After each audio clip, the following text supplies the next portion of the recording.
Berlakunya masyarakat ekonomi ASEAN atau MEA saat ini merupakan tantangan bagi negara-negara yang ada di Asia termasuk Indonesia. Namun kendati demikian, dengan peningkatan taraf pendidikan yang akan menghasilkan SDM berkualitas, MEA akan menjadi peluang bagi masyarakat Indonesia. Institut Ilmu Kesehatan Medika Persada Bali, Profesor Imade Bakta mengatakan, berlakunya MEA di satu sisi merupakan tantangan bagi Indonesia, namun di sisi lain juga merupakan peluang apabila disikapi dengan baik. MEA menjadi tantangan karena tidak bisa dipungkiri, taraf pendidikan di Indonesia masih kalah dengan negara-negara lainnya di Asia. Hal ini menuntut SDM di Indonesia agar terus meningkatkan kualitas sampai memiliki kualifikasi yang setara dengan negara tetangga, sehingga bisa bersaing dengan baik dan memanfaatkan peluang yang ada, sekaligus menjadi tuan rumah di negeri sendiri dan bukan menjadi penonton.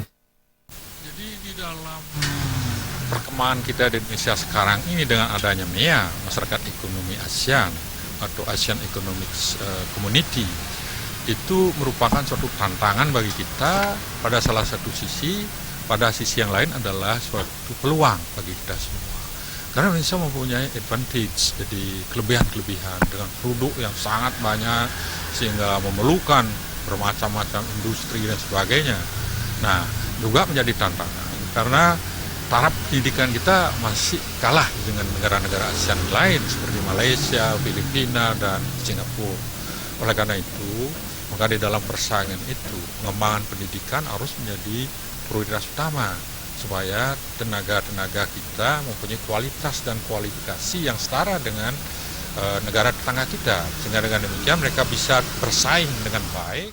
Dengan memperhatikan hal tersebut, berlakunya MEA akan memberikan peluang dan manfaat yang baik terutama dalam meningkatkan kesejahteraan masyarakat. Gargita dan Alit Setiawan, Bali TV.